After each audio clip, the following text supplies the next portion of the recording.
Hey. So we saw the best Batman movie of the year. We did. They had to go all the way back to the 60s. And get real campy with it. Mm-hmm. Like really, honestly, my least favorite version of Batman. But it's the best one of 2016. Absolutely. This is the fourth movie we've reviewed this year that has Batman in it. Yeah? I loved this movie. Did you not watch the show growing up? I did. But, so did I, yeah. But at the same time, like, yeah, I was reading the comics too, so it was just kind of like, well, that was definitely campy and weird, but it's not like the Batman I ever, you know. No, But it's enjoyable in its campiness. It's entertaining as hell. I mean, I always look at it like I do, like James Bond. Like, if you're in the mood for a campy one, you got plenty to choose from. If you're in the mood for a more serious, darker one, there's plenty to choose from there, too. This movie sort of made me want to see, like, an animated James Bond where they bring Roger Moore back. I would love that so much. I loved this movie. No, this was a blast. Yeah. Like, honestly, every minute of it was really fun. Yeah. Like, there really wasn't a minute in this movie where I wasn't smiling. Like, watching the television series. Like, it was... Honestly, it was by far one of the funniest movies I've seen of the year. Yeah. It was also one of the most enjoyable experiences I've had of the year too.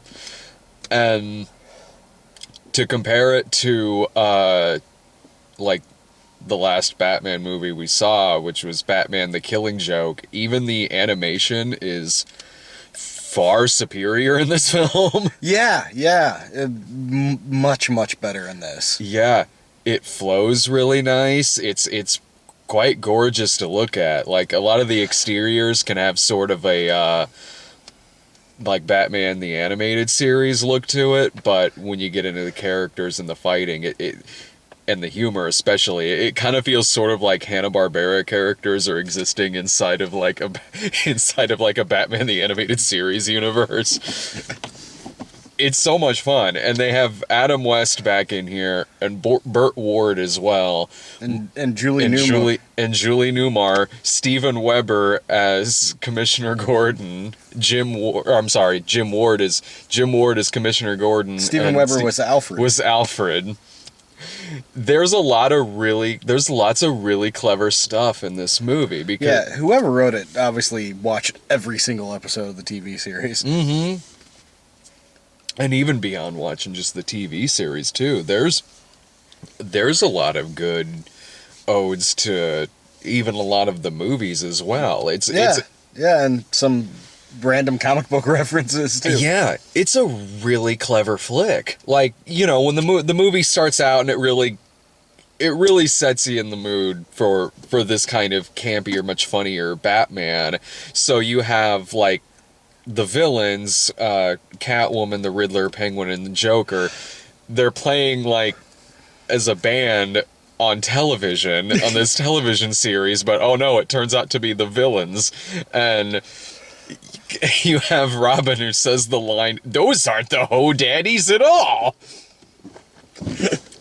Honestly, Burt Ward probably got the most laughs out of me in this. In a movie where I laughed hysterically from beginning to end. Well, he was killing it with his delivery. He honestly was. "You bedazzled Bathsheba!" He straight up calls Catwoman a hussy at one point.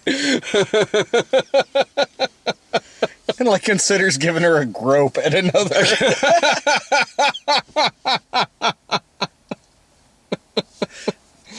God damn. But it gets really clever, because when it gets into the plot of this, a lot of it has to do with Batman being given this drug that turns him more evil and more serious.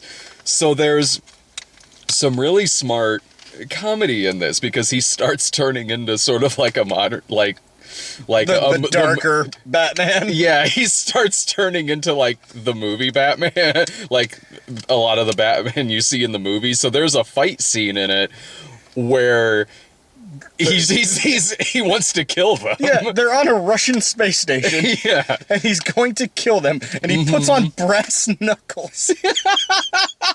and says, "You want to get nuts? Come on, let's get nuts." He pulls out the "let's get nuts" line, beats the shit out of all of them with brass knuckles, and oh, don't worry, it's still doing the words on the screen, but it's saying stuff like fracture.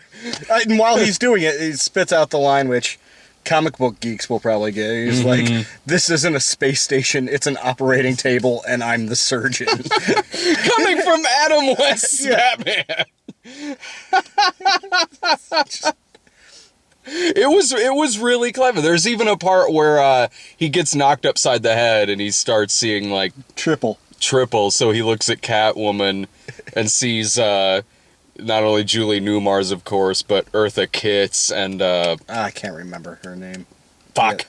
But he sees the rest of the Catwomen as well standing in front of him.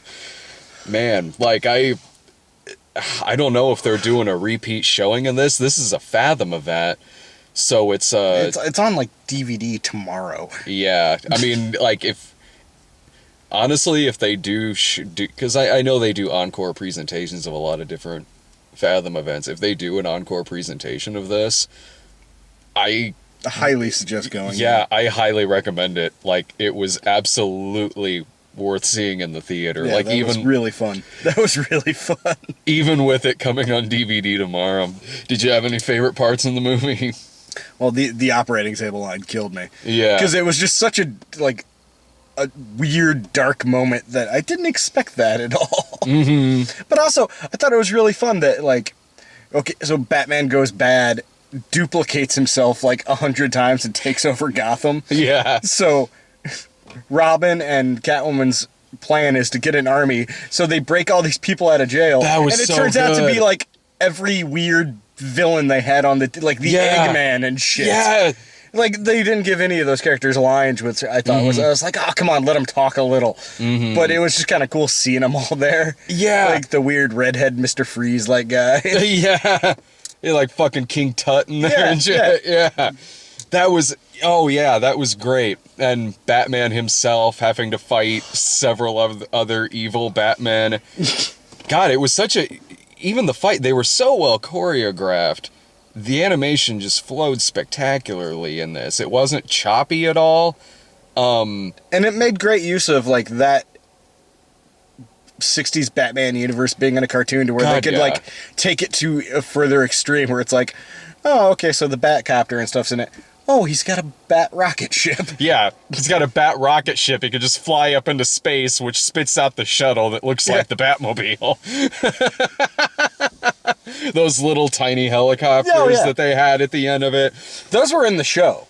Oh, yeah. Well, they bring those back, and they bring back, of course, them scaling the wall as well. The only thing they didn't, like, I was expecting, like, there to be, like, the Clerks moment, the drop. Well, I wasn't really expecting that, but I was expecting, like, how, like, there's always some cameo or something looking out the window, like, why, Sammy Davis, what are you doing here? They bring it back, too, when they're in space and they don't need the rope because there's no gravity, so they're just using their fucking gravity boots. Every time they get in a situation in it, they got bat antidote. Yeah. Pretty much really anything you need. There's a fantastic sequence where they're about to be burned alive in a in a an abandoned TV dinner factory, which has a giant oven in it. And it says giant oven. It says giant oven on top of it, and they're tied up on this giant plate, this TV dinner plate with peas and Salisbury steak. Holy savory, Batman! And the reason they get out of the ropes is because of the acid in the lemon meringue pie that was next to him, which, of course, he just sticks his hands in there and it just melts the ropes right off. I'm glad they did that as opposed to just rolling off of the thing. Oh, you know. Mm-hmm. That was nice. I dug that. Just gotta make it as ridiculous as possible. Mm-hmm. I want there to be more of these. Honestly, they could easily do it. Mm-hmm. Like, I'd be down for seeing more of these. Oh God, same here. I hope that the people who made this take over for Zack Snyder. That might be too late, man. There's a middle ground somewhere. I'll take this extreme. God Over damn. the other? Yeah, I will too. This was just a joy to sit through. Like, it was just happy and fun. Yeah. And don't get me wrong, but me saying that doesn't mean that I dislike that. One of my top 10 favorite movies of all time is 89 Batman. Believe me, I love me some dark Batman, but God, it's nice to just watch something like this where it's just funny. And They embrace the ridiculousness of the 60s show, but they didn't. Yeah, they also did it with enough of a sense of humor that it was like, we know this is fucking stupid. Yeah, they certainly know. I mean, honestly, kind of in the same way the 60s TV show, because it's like they know what they're making. Yeah. And I felt that way about this too. Like, this is certainly a love letter to the 60s TV series, but it just feels like it goes right along with the series. It doesn't go overboard with just straight out parodying it. And there are in-jokes, certainly. Yeah. There's in-jokes in it, definitely.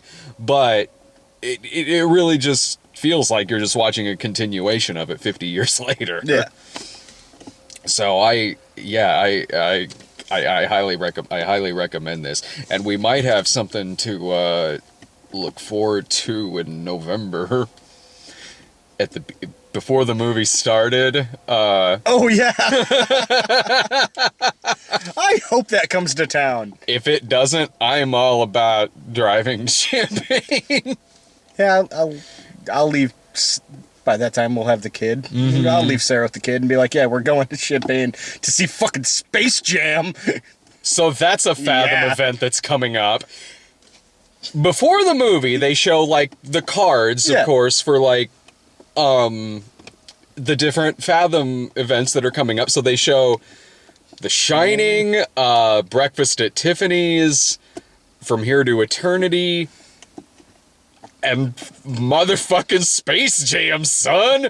And everyone in the theater was just stopped whatever conversation they were having and looked at, because it wasn't like a preview. It was just a card with the logo of the movie. Mm-hmm. And everybody got real quiet, and Brad and I are like, really? Yeah, well, yes. Like, for fucking what? And you just went, what? Why? And I was like, I think maybe it's the 20th anniversary? And you go, what does that fucking matter? Which, yeah. What does it matter? No, I like Space Jam. I can't get over that. I can't get over that is getting a Fathom event re-release. It's like when Armageddon got a Criterion Collection release. Yeah! It's like, really? Okay. All right. Like, I understand the Criterion for The Rock. Armageddon, really? Alright. Fuck.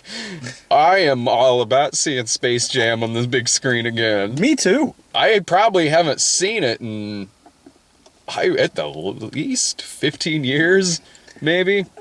I think I've seen it since then, because the nieces and nephews and stuff, but... Right. It's been a long time. That, Same. like, I've actually had to pay attention to Space Jam. Yeah, right. I really enjoy playing with you guys. I hope they convert it to 3D. It's our chance to see non-fat Charles Barkley again. Yes. Yes, it is. Holy shit, Muggsy Bogues on the big screen. About fucking time. That's what Patrick Ewing's been up to. Yeah. So, why the hell not? But no, I can't. There's plenty more I could quote about this movie, but I loved it. I loved it so much that I really don't want to heavily spoil a lot of things that are in it. It was just an absolute blast to see. It's a quick 80-minute sit. I guess it comes on DVD tomorrow, so it's worth picking up. It's totally worth picking up and checking out. It's worth seeing it in the theater if you have a if they do an encore of it. Yeah, definitely worth it. Any other final thoughts about it? No. Enjoyable. Yeah. Like, honestly. Uh-huh. It's the best Batman thing this year. It is. Better than Dawn of Justice. Better than Killing Joke. Mm-hmm. What was it? There was something else. It was Suicide Squad had Batman in it. Yeah. And I didn't really dislike Suicide Squad, honestly, but this... Suicide Squad was heavily flawed, but it wasn't terrible. Yeah, that's... Yeah, I said that in the review, and I stick by that. I realize there's a lot of... well, not a lot, but, like, there's a couple things where, like, we talk about it directly after the movie, and then later on, we're kind of like, maybe I was too hard on that, or maybe I was too easy on that. Now, Suicide Squad, I'm still like, that was flawed as shit, but at least it was like, entertaining. At least it had character. Tragically flawed, but watchable. Yeah, this was better though. This is better than that. It absolutely, watch it and have a blast. See it.